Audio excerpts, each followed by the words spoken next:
এই বলো আমি হারিয়ে গেল এই দেবপুর তোমার চরণ ধরতে দাও আমাকে চুপ কর নটি আমি চলে যাব চম্পাই না আমি তোমাকে কখনো নিজের চরণ ছুঁতে দিব না নিবেদন করি মাগো চরণ তোমারে এসো কথা বলি আমি তোমারে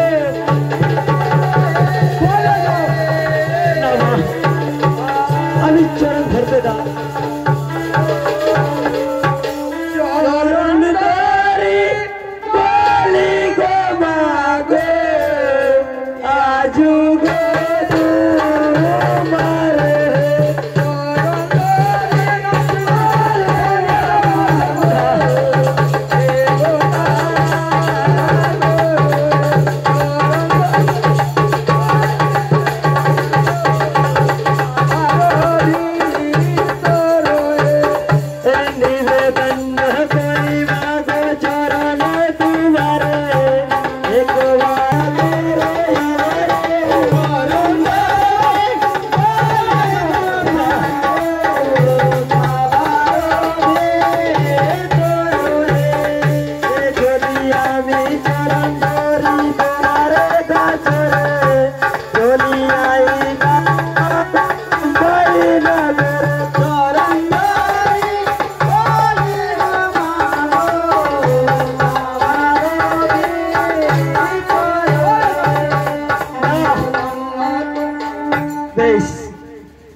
মাগো সেই জন্যই না আমার স্বামীকে খেয়েছে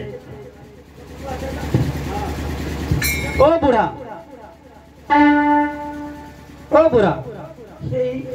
দেখো তোমার পুত্রী কর্তুত বেশ বলো এখন তোমাকে কি শাস্তি আমি দিব আগে তুমি বললি আমার নাক খেয়েছে না আমি একটা নাকে জানছি না বলো সেই নাক তোমার কে নাক কার আছে বলো এই বাবা সত্যি আমার নাক আছে তুমি মিথ্যা কথা কেন বলবি সবার ভিতরে তোমার জন্য আমার অপমান হইল তো দেবগণ সামনে নিবেদন করি বাবা আপনার চরণে একটা কথা বলি বাবা আপনার কাছে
मेरा तो भुवने আছে চন্দ্র সৌদাগর সেই বেটা পূজা না দিয়েছে আমার 12 মাসে 13 পূজা সর্বদেব পায় শিবানন্দনী আমি কেন চলে যাই পিতা আপনি জানেন পূজা খেতে গিয়েছিলাম চন্দ্র বাড়িয়া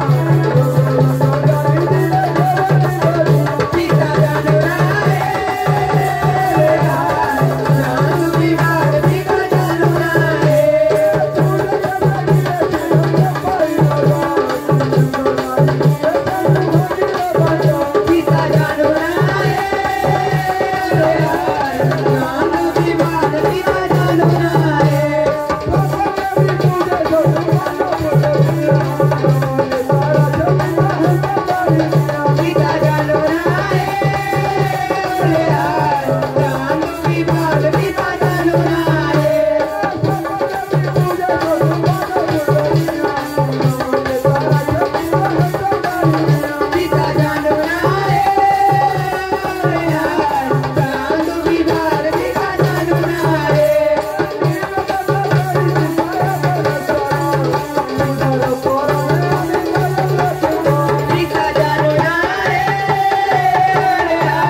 পূজা খেতে গিয়েছিলাম চাম্পাইনগর, হেমতাল বাড়ি নিয়ে চন্দ্র ভাঙিল পঞ্জর। সকল দেবী পূজা চন্দ্র পান্ন ফুল দিয়া আমাকে তাড়াচ্ছে পিতা হেমতাল বাড়ি নিয়ে। সেই বেটা বারে বারে আমার অপমান করছে, সেই জন্য আমি তার পুত্রকে মৃত্যু করছি, শুধু পূজার জন্য বাবা। এই তোমার পূজা হবে পূজা, তুমি চিন্তা করো না। আর কান্না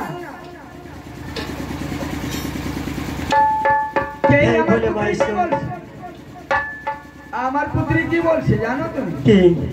তোমার শাশুর বাবা আমার পুত্রীকে পূজন দিচ্ছে না, সেই জন্য তোমার স্বামী মৃত্যু হয়েছে।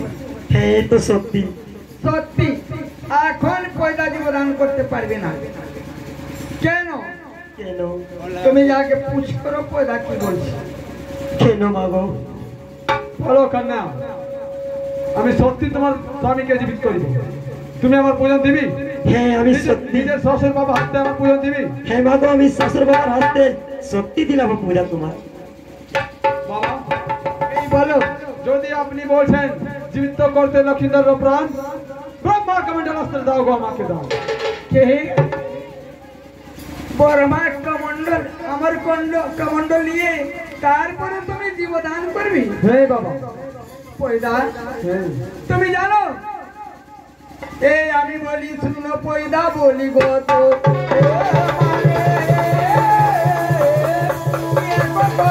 বলি পয়দা তোমারে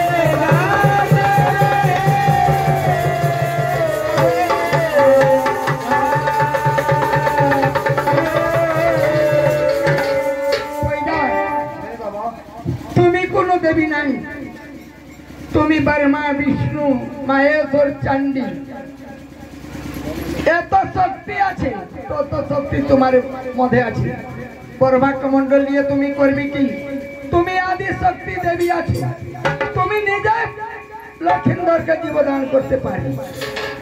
ঠিক আছে বাবা। তবে কন্যা, হ্যাঁ মাগো, তুমি মনে করে নাও আমি তোমার স্বামীকে জীবিত করিব সত্যি, কিন্তু তোমার শ্বশুর বাবার হাতে আমি পূজন নিব। হ্যাঁ আমি সত্যি দিলাম। বেশ, তবে দাও তোমার স্বামীর হার বাজার আমাকে দাও। হে মাগো, না কি বলছো মাগো? হে আমার কাছে নাই। সব করো, হ্যাঁ তোমার কাছে নাই? না তবে যাও, তোমার স্বামীকে আমি জীবিত করতে পারবো না। না না মাগো, এমন কথা বলো না। হে আমার স্বামী জীবন করো। আমি জীবিত কেমন করে করবো? আমার কাছে হার বাজার না থাকলে আমি কেমন করে জীবিত করিব? ওরে শুনো শুনো গো মা গো